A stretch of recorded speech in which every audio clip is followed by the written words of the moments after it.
thank you very much. Let me first see if this works. Okay. So, what we're going to talk about today is servant leadership using the model of Jesus Christ in the Bible. And we're going to talk about a distinction that Christ drew several different times in his ministry between the two different ways that people can get sheep to move. There are, in the ancient world, and I suppose today, two different kinds of people whose job it is to move sheep from one place to the other. To one of them we give the biblical, pastoral, and leaderly name of shepherds, and the others we call sheepherders. And just looking at these two modern pictures of a shepherd and a sheepherder, can you tell me the difference? One's leading and one's following. Okay. The shepherd here is in front of the flock. The sheepherder here is behind the flock. What else do you notice? The shepherd's carrying him. The shepherd is carrying a sheep, either a young sheep or a wounded sheep, or some sheep who, for some reason or another, can't walk, whereas the sheepherder is carrying himself on the back of a horse. Shepherd is walking just like the sheep are. The sheepherder is on a horse, and actually nowadays the sheepherder would probably be in an SUV or something like that. What do you suppose the shepherd is saying? Just use your imagination.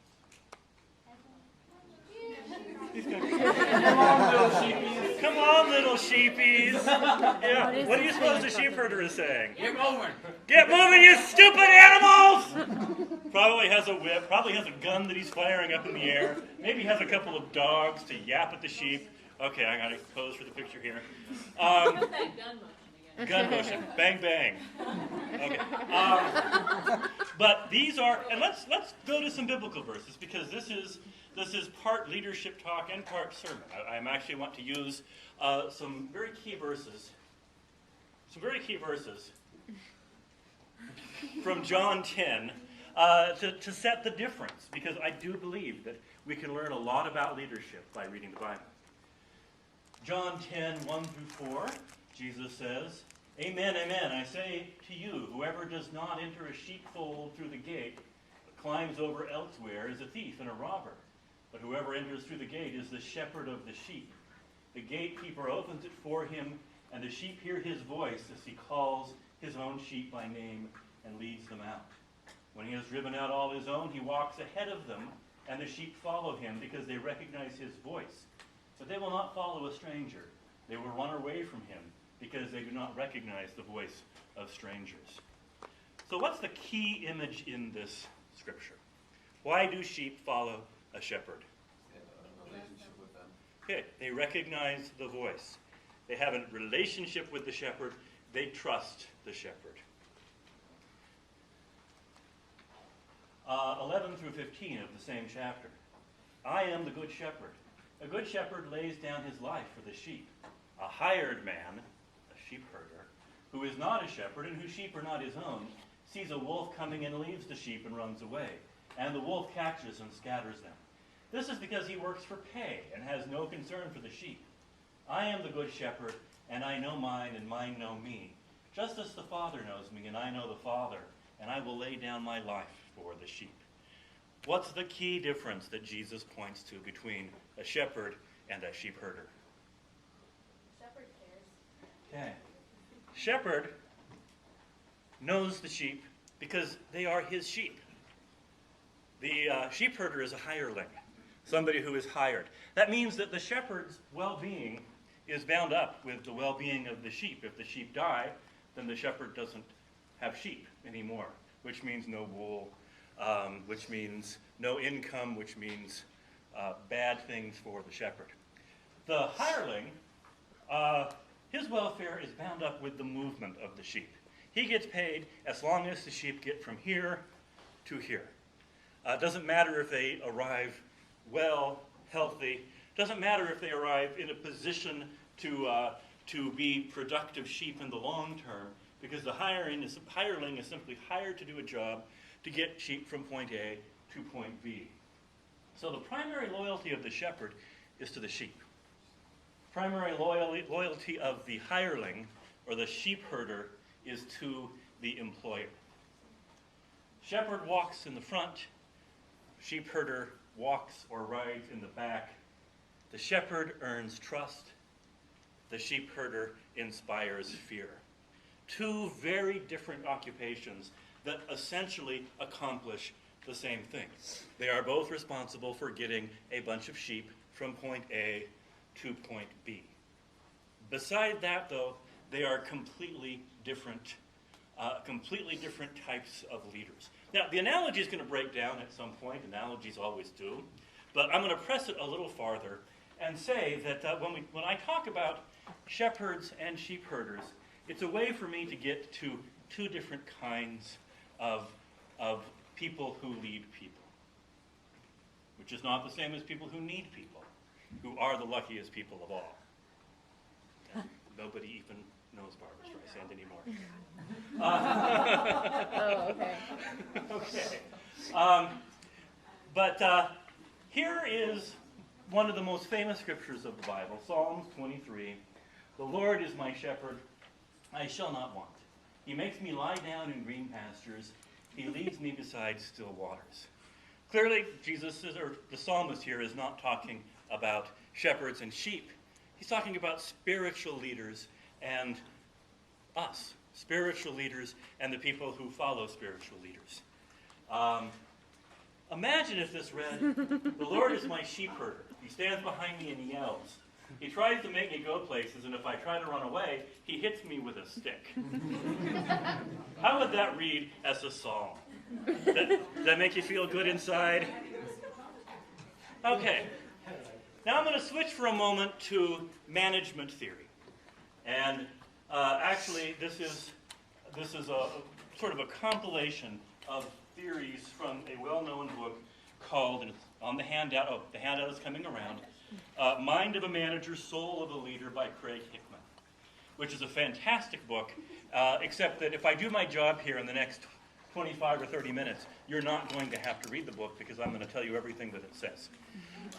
What Hickman says, though, and I'll tie this all together in the end, what he says is that there are two types of leaders of people in institutions, in organizations, including corporations and universities and residence halls and campus ministry offices and wherever else people are going to be led. There are leaders and there are managers, and both leadership and management are important. It is important to have somebody manage things. But nobody ever got buildings named after them because they were good managers. You know, managership is not a way to accomplish significant things. Managership is a way to accomplish necessary things. But the way to accomplish significant things with people is through leadership, and that's what our training is about here. And I want keep in mind those two versions of the 23rd Psalm. Leaders, when I talk about leaders and managers here, and I want to draw some distinctions, and it's going to look like I'm piling on managers, because I kind of am, but what I'm trying to convince you of is not to become this kind of a person director and call it leadership, because it's not. And it's very easy, and I have a job, as most of you know, where I spend most of my day signing papers and telling people to do stuff. And probably 75% of my job inherently has to be management. It's very easy to make 100% of it management, and then to call myself a leader and pretend to myself that I'm exercising leadership, when all I'm really doing is managing things. And you can't manage change in an organization. You can only lead change. Management is an inherently status quo enterprise. You can manage the status quo. When an institution has to change, and how many institutions have to change? All of them, all the time. Read Darwin, you've got to adapt or you're dead. And institutions are the same way. And only leaders can affect change in an organization. Management is inherently designed to protect the status quo.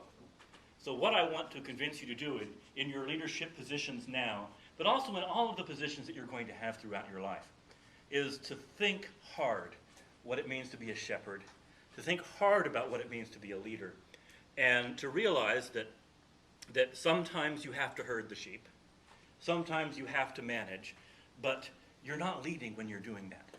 And you've got, from time to time, to get away in a retreat, 2 hours away from campus, where you can just sit and think about what it means to lead people.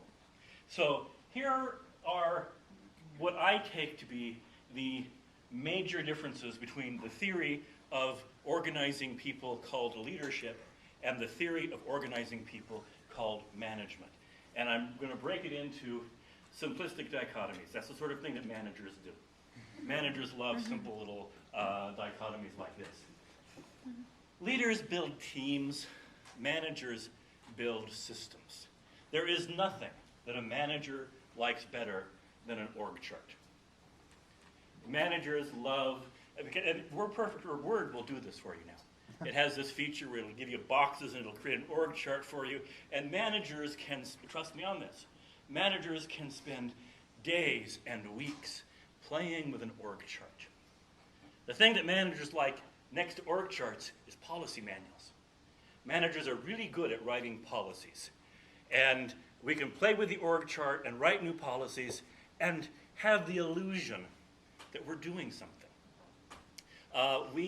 About 4 years ago, when we reorganized the academic units, it took us 9 months. And most of that 9 months was just playing with org charts to see what it would look like if we put the English department here and the communications department here and all of the moving around. Because the main purpose of a manager is to look busy. It's true. The main purpose of a leader is to get things done. And you get things done by building teams and developing talent. I would say that the most important thing for a leader, a shepherd, to do is to know very, very well the people that he or she leads. I believe fundamentally that every one of us is broken, crazy, and neurotic. I mean, that's been my experience. I am, you are, we all are. That's kind of the human condition. But we are broken, crazy, and neurotic in different ways.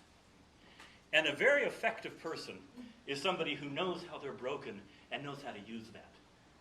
You know, if you can figure out how to use your neuroses for the rest of your life, you will be amazingly effective and productive.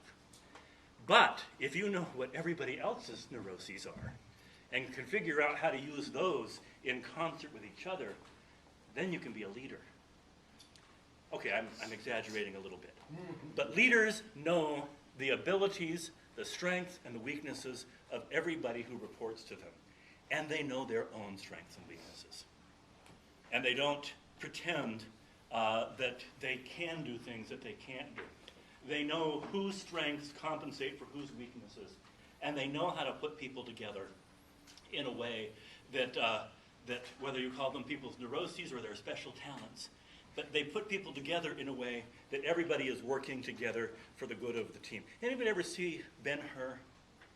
Movie Ben-Hur? Okay, there's a great scene in Ben-Hur where this is after Ben-Hur has already been lost at sea and become the adopted son of the great Roman general, and he's going back to Jerusalem to confront Masada, and he meets the Arab horse racer, and he's racing around the camp. And what does Ben-Hur do? He says, okay, that one there out on the far end, she should be in the middle. She should be the second one because she pulls too hard out there. But if she were in here, she would pull the same way and the team would pull with her. And he reorganizes the horses because he understands the horses.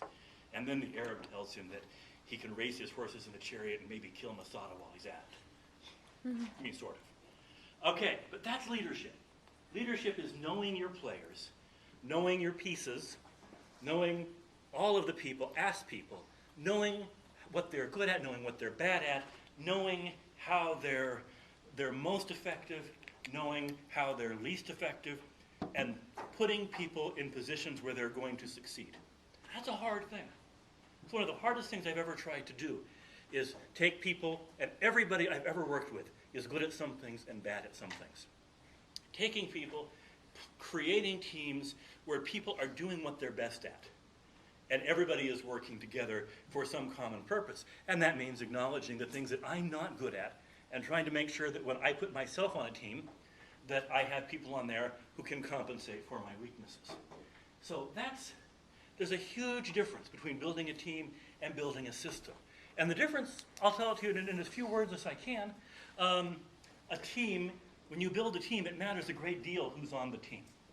When you build a system, it doesn't matter at all who's on the team. You're just creating categories, and anybody can fit that category. So if I am, here's how I know if I'm being a leader or being a manager. If I create a project and I say, I want Leanne, and I want Lauren, and I want Alice on my team, I'm probably being a leader. If I create a system and I say, I want the director of residence life, the coordinator of residence life, and the director of student activities, I'm probably building a system. Because it doesn't matter who is in that position. I'm simply creating organizational categories. I'm playing with an org chart. I'm not building a team. Leaders are very interested in developing talent. And that means that leaders aren't afraid of people who have talent. Managers are very afraid of people who have talent. Has anybody ever seen, I'm going to just quote a lot of movies and plays and things because that's just how I roll. But has anybody ever seen How to Succeed in Business Without Even Trying? Yeah, Daniel Radcliffe, by the way, sucks. I mean, in that movie, he is a wonderful actor, but he can't sing. So if you want to watch or listen to the soundtrack, listen to the Matthew Broderick version, or perhaps the Robert Morris version. But Daniel Radcliffe cannot sing those songs. I'm sorry. He's beautiful. But he can't sing his way out of a paper bag. I'm sorry. Did I really? Maybe your life. Matthew Broderick. Keep talking about leadership. Okay, leadership. Oh, poor Rusty. Leadership tells you the truth you need to hear, not the lies you want to hear. Okay, so what does Daniel Radcliffe or Matthew Broderick or Robert Morris have to do when they find somebody who's very talented who's underneath them in the organization? He sucks up to big league. He gets in with the boss. You get in with the boss, but if somebody who reports to you is talented, what do you have to do? Or somebody who's parallel to you? Squash him. You've got to get them to Venezuela. Take him out. You've got to take them out. You've got to get rid of people. Leaders seek and develop talent. And that means, and I'll tell you, this never has happened at Newman because Newman is a nearly perfect place, especially where the faculty are concerned. But in my previous life, I was a dean at a state college in West Virginia. And I can tell you how I knew if one of my departments was dysfunctional. And because there are, in some universities, dysfunctional academic departments. And a dysfunctional department looks when they're doing a job search, they look for people who won't threaten them. A highly functional department looks for people who are better than anybody in the department. That's how you know if a unit is functioning or if they've simply become entrenched. When they do a job search, are they looking for somebody who is better than they are? Or do they encounter people who are going to make them look bad and not hire them? In my experience in academic departments, it's about 50-50. About 50% of the academic departments I've ever worked with would try to make sure that they never hired anybody who would show them up, who would be a better teacher, a better scholar, a better writer. The other 50% wanted people who were better than they were. And that's how you tell, really, if people are in a leadership mode or if they're in a conserve the status quo management mode. Because leaders look for talent. They look for people who are good. They look for ways to develop people who are good. They look for people who are better than they are and can take their place someday. Managers look for subordinates. The most important thing for a manager is an employee who fits. And you know what fits means? Won't make me look bad. Isn't too ambitious. And when the boss comes and looks at me, they'll see that I'm better. And that's a huge difference And believe me, in the business world, in the academic world, this plays out all the time when people are doing job searches. And I know a lot of people who have not gotten jobs because they weren't mediocre enough for their bosses. Does happen. Conflict. One of the big differences between the leader and the manager, between the shepherd and the sheepherder, is that sheepherders don't like conflict. Managers are conflict avoiders. Leaders embrace conflict. Where does conflict come from? Just by the way. Differing opinions. Pardon me? Differences between people. Okay, where do differences, why are people different? Good question. Pardon me? We're all neurotic, crazy, broken people. But we're not all crazy, broken, and neurotic in the same way. And conflict comes when you have people who have different perspectives, who have different goals, coming together, who are competing over the same resources, whether those be money or institutional attention or time. People who have different values and different perspectives will always come into conflict. What's the best way to get rid of conflict in an organization then? Hit it head on. Pardon me? Okay. Communication usually increases conflict. Because once people know what the resources are, they'll fight for them more forcefully, yes. Find a common goal. Okay. You can find a common goal. But the best way to get rid of conflict in an organization is just to get rid of people who think differently. Yeah, fire them. Very good. You're right. Fire them. Get rid of people. Get rid of different perspectives. Make sure that everybody in the organization thinks the same way, has the same talents, has the same ideas, supports the same goals, and then you can get conflict down to zero. What's the problem when you do that? There's no drive. Your organization sucks. I mean, the problem there is, yeah, you lose what drives change, you lose what drives productivity, because the very things that create conflict also create vital organizations. The fact that you have different, I frequently say that one of the great joys of my job is that I work with professors. And by definition, college professors are brilliant critical thinkers who think that what they do is the most important thing in the world. And I would not want a history professor who didn't think that history was the most important thing in the world. I wouldn't want a music professor who didn't think that music was the most important thing in the world. I would not want a faculty member who was not a critical thinker and who did not think that what they did was the most important thing that could be done. Anybody who didn't have their class, wasn't really educated, they're merely potty trained. That doesn't always make my life easy. When you have scarce resources and 100 people who are brilliant critical thinkers who think that what they do is the most important thing in the world, there is a lot of conflict. I wouldn't trade that conflict, because that conflict arises for the very same reasons that Newman provides you an excellent education. Because our professors are articulate, critical thinkers, and because they do believe passionately in what they do. We could eliminate a lot of conflict by hiring dumber, less passionate professors. Pardon me? Make my job a lot easier. Better grades for you. Good all around. But by minimizing that conflict, you're minimizing everything that makes an institution great. So the leader has to learn how to be comfortable being uncomfortable. A good leader is going to have built up a tolerance for low-level civil war most of the time, because that's the state of vital organizations. And yeah, we do agree on some goals together, but you're never going to get rid of conflict in a vital organization. The leader is not afraid of that. The manager is terrified of that. Okay, apply influence versus wield power. Dr. Ross, I think you have a question. Oh, question, yeah. I've heard a story, and I could not tell you where it happened, but basically a company had like a certain department, and the head of the department, I think, had like 18 people underneath him. Mm-hmm. And he got a Christmas, oh no, he had 17 people underneath him. He got a Christmas bonus of $3.5 million, and everyone underneath him didn't get anything as Christmas bonus, or like, I don't know, concert tickets or something, nothing really great. Now, Now, what he said was the last day before they actually went on like Christmas break, whatever. He told his employees, "Hey, you gotta work till 7 tonight. Got a little bit of extra hours because you're gonna be off for a couple of days. And as soon as it hits 7, all of you come into the conference room. I need to tell you something."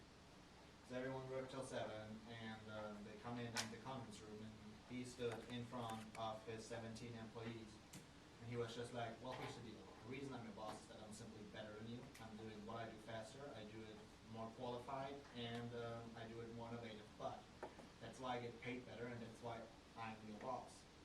Christmas, on the other hand, everyone should be the same, which is why I got 3.5 million, you got nothing, so I'm gonna split it by 18, so everyone got like $170,000 in the end as Christmas bonus." Would you call that a manager or a leader? That's a manager.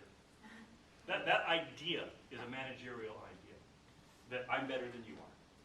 You know, yes, it's a generous act to split the reward, but the leader would have said, "We earned this bonus, and we're all going to share in this bonus because it came because of the work of all of us."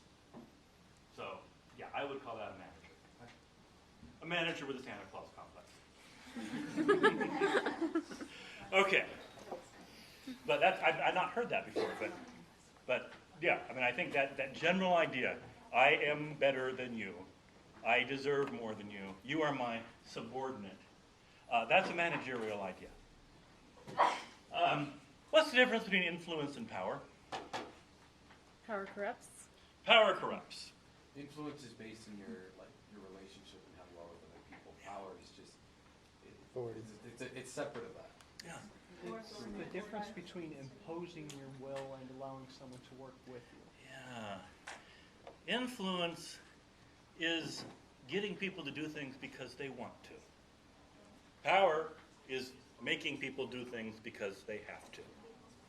And that therein lies the difference between a shepherd and a sheepherder. Probably the greatest act of influence I know of. As some of you may know, I last year wrote a book on the Founding Fathers and the Constitutional Convention.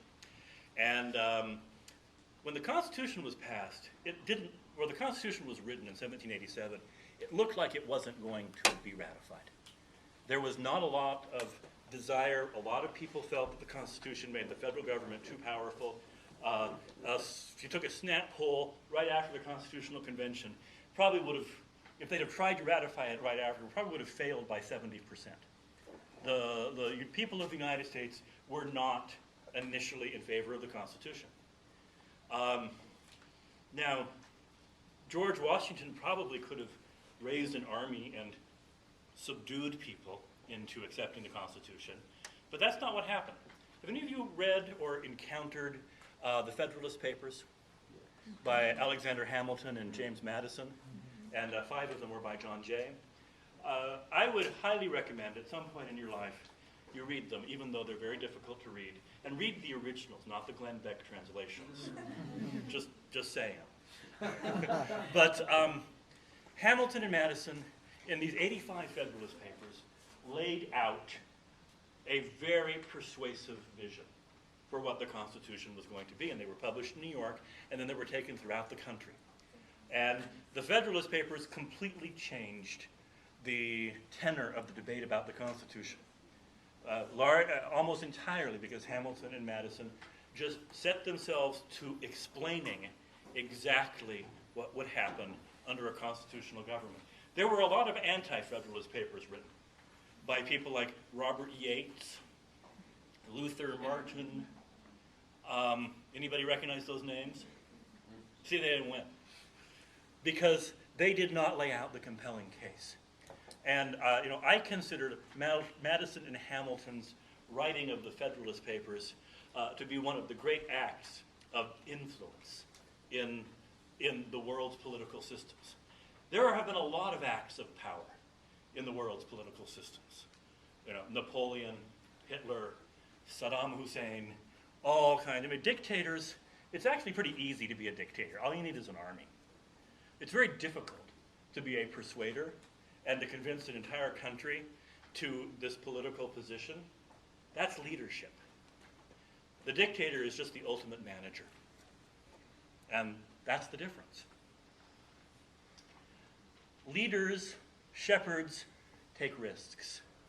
Managers are extremely risk averse because the manager wants to preserve the status quo.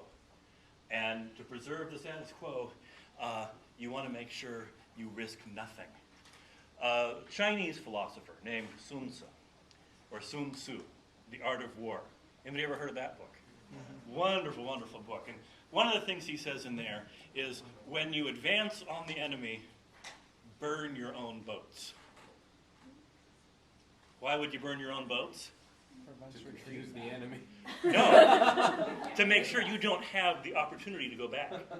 This is the ultimate risk. Once you set yourself on a course of action, you take away your retreat. You take away your opportunity to change your mind. We had a burn your boat moment at Newman, and a lot of you are here as a result of Dr. Kurochi 4 years ago now, deciding to burn the boats. How many of you are in the theater program? Okay, how many of you are at Newman largely because of the theater program? Some of you. Okay. It was not at all certain that we were going to be able to bring back a theater program. We had tried to raise some money, and we'd raised some, but not enough to create the program. And we got to the point where we had to either advertise the position, which was Mark Manette's position, or cancel the search. And I had a very long, kind of heartfelt meeting with Dr. Kurochi. And I said, basically, boss, we can go forward and burn the boats and take a risk, or we can do the safe thing and cancel the search because we don't have enough money to fund the position. And you're here, theater majors, theater minors, people in the theater program, you're here and you're doing these great plays because Dr. Kurochi decided to burn the boats. She decided to take that risk, even though we couldn't afford it. And I think the results, and we did end up raising the money, and I think the results have been phenomenal. You know, I think the theater program here, after just 2 years, is one of our stunning success stories. But it was a big risk, and had Dr. Kurochi been a manager instead of a leader, we would not have a theater program today. So, just saying. Just saying. Thanks for that. Pardon me? Thanks for that. Well, thank Dr. Kurochi. Makes up for the I was being the managerial provost and just saying, here are our 2 options. This is what they'll cost. And she's the one who said, full speed ahead, place the ad.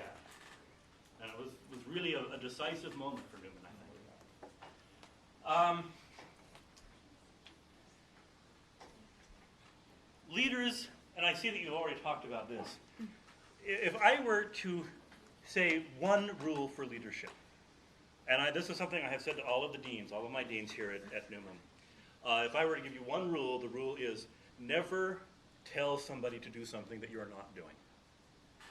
This is why Audrey Curtis Hain and David Schubert, the 2 deans, were the first 2 people to teach online courses at Newman University.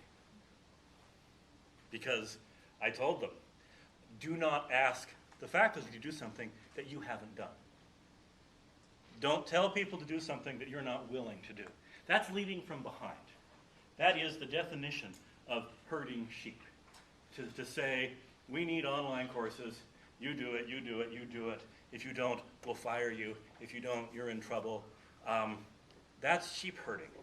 Shepherding, leadership, means that you are willing to do what you're asking everybody else to do. The shepherd is walking. The sheep herder is riding a horse.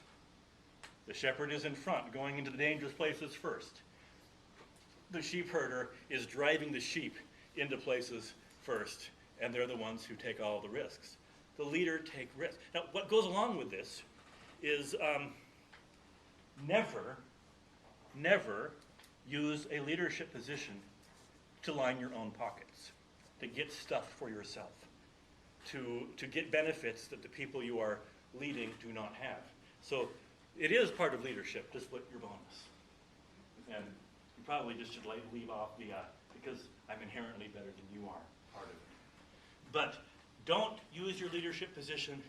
Nothing destroys a leader faster. Well, okay, that's not quite true. Almost nothing destroys a leader faster than being perceived as using that leadership position to get perks or financial rewards. The one exception would be sending tweets of your private parts to women in the country. Don't do that either. You talked about that one? Yeah. So don't tweet your junk. And don't line your pockets. Those are my big rules. Okay? The leader mentors. The manager trains. I used to have an IT director who said, we don't train faculty, we train dogs. We mentor faculty. And again, the big difference between training and mentoring is you train somebody to do a task under you. You mentor somebody to replace you. You mentor somebody to be as knowledgeable and as capable and as productive as you are. How many of you have ever heard of a young fellow named Stephen Sondheim? Okay. He wrote a number of plays, including this one called Into the Woods, which I hear is really good. Actually, I saw it. Its original tour, but good play. Does anybody know who his mentor was? Oscar Hammerstein. Oscar Hammerstein. He actually was roommates with Oscar Hammerstein's son. And he got up his courage and he took a play that he had written to Oscar Hammerstein and he said, would you look at this? And Hammerstein read it, said, this is the worst thing I've ever seen. But you want me to tell you why it's the worst thing I've ever seen? And Sondheim says that in one afternoon, he learned more about writing lyrics than most people in the world have ever known. And then Hammerstein mentored him for years and had him write. Sondheim wrote 4 plays that were never produced, just so he could get Hammerstein's feedback. And then he went on to write the lyrics for a few little shows, West Side Story, Gypsy. Then he did the lyrics and the music for, Funny Thing Happened on the Way to the Forum, and Company, and Little Night Music, and Sweeney Todd, and Into the Woods, and Sunday in the Park with George, and really has become probably the most important figure in the second half of the 20th century. But that was entirely because one of the most important figures in the first half of the 20th century took it on himself to mentor a young 25-year-old who just wrote an awful play. That's mentorship. And Sondheim replaced Hammerstein. That's way different than training. Oscar Hammerstein could not have trained Stephen Sondheim to write musicals and make him, or help him develop into the greatest writer of musicals of his lifetime. But he could mentor him. And that's what the mentor does. The mentor says, I am going to teach you everything I know so that you can replace me someday. Hopefully not before I'm done, but possibly even that. The trainer says, do this task, here's a treat. Do this task, here's a treat. Treats are good, but managers train, leaders mentor. Leaders inspire with a vision. One of the main functions of leadership is to create the symbols necessary to communicate a vision so that you will share that vision. That is hard. Very few people have been able to do that. I have a vision. As a leader, it is my responsibility, if I'm going to be a good leader, to communicate it to you in such a way that when we're done, you will have that vision too. It is so much easier to simply control your behavior. And positional authority gives you all kinds of ways to control behavior. I can fire you, I can reward you, I can cut your salary, I can increase your salary, I can do all kinds of things to control your behavior and get what I want from you. And then I'm imposing my vision on you. That's what managers do. If managers have vision, which they usually don't, but let's say one gets some vision. Managers have vision. They impose that vision through the controls that are inherent in positional authority. And you understand what I mean by positional authority.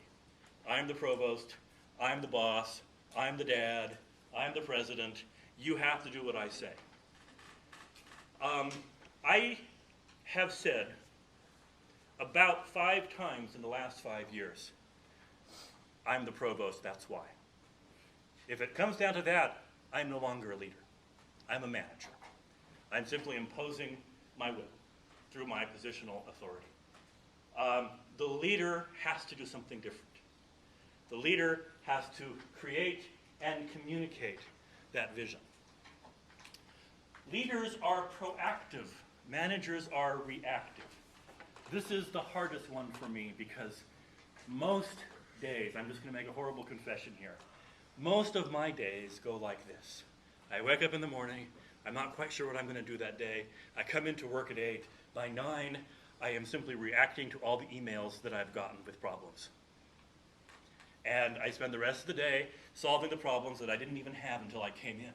That is purely reactive managership. There's no leadership in just coming in blind and solving whatever problems happen to cross your desk. When I do that, and when I get in that mode, and I've spent months where that's all I do, is just wait for problems to come across my desk. And I usually don't have to wait very long because of that whole different people, creative, intelligent conflict thing. So I wait for problems to come across my desk, and then I just spend the rest of the day solving, and then I can go home feeling really proud of myself that I've solved 5 big problems today, reactively. An institution will never change with reactive managership. Institutions only change with proactive leadership, and that's when the leader articulates a vision, inspires people to have that vision too, and then moves that vision forward. That's proactive leadership. Very few of us ever get to that because most leadership positions very quickly become management positions. And what that means is if I want to do my job better, I just have to tell people I'm not going to solve your problem today because I have other things to do. Like come here and try to inspire the next generation with pictures of sheep. Leaders innovate. Managers plan. Managers love planning. We have meetings to plan how we're going to plan. We set up planning committees that set up plans.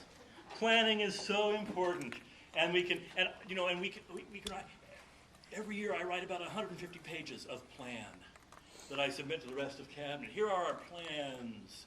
Laura is always part of this. Leaders innovate.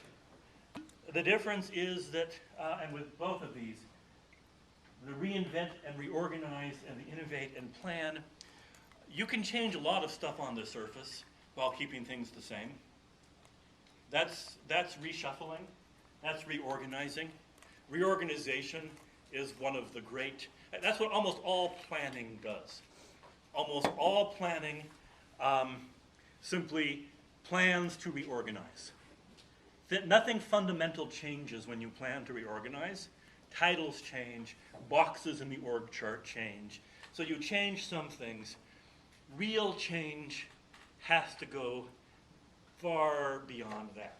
And that doesn't mean that it's not intentional, but it means that when you reinvent something, you look at your core purpose.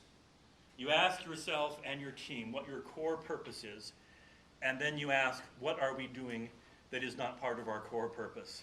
How can we, is our core purpose the right one? If it is, look at all the stuff we're doing that's not part of it. And you completely reinvent who you are and what you do in order to fit what it is that you want to be. That's leadership. Managers just like to change the boxes on the org chart. And finally, the leader will always ask you to be your best. The manager will always tell you not to screw up. The leader will inspire hope. The manager will inspire fear. And I've been in this business for some years, and let me tell you, you can occasionally get something minor done through fear. But people will do anything for hope, because that's who human beings are. And if the leader can inspire hope, if the leader can inspire confidence and can communicate a vision, great things can happen. If I tell you not to screw up, at best, I can keep you not screwing up for for a little period of time. And if you do, I can fire you and bring in somebody else that I can tell not to screw up. That's how institutions stay the same. When you manage through fear, at best, you're going to preserve what you have.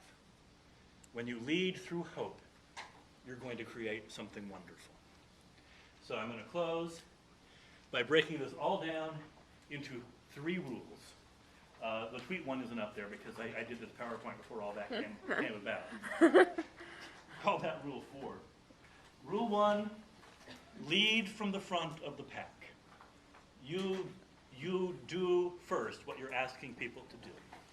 You always make sure that your job is the hardest, that you have to do the most unpleasant things, you shoot your own horses, you deal with tough problems yourself, and you are always the one out in front, setting the example and being the first one to do what you're trying to get done. Earn people's trust by communicating a vision. Trust, hope, vision, these are the tools of the shepherd. Threats, fear, requirements, these are the tools of the manager. And care about your sheep. Because if you do not care about people, I mean, sheep you can get away with it because sheep are pretty stupid. People know when they're being manipulated. People are smarter than sheep. People know when they're being handled. People know when they're being managed. And the minute you stop caring about people and managing them, that's when you have ceased to be a shepherd and slipped unceremoniously into the role of a sheep herder. And that's the end.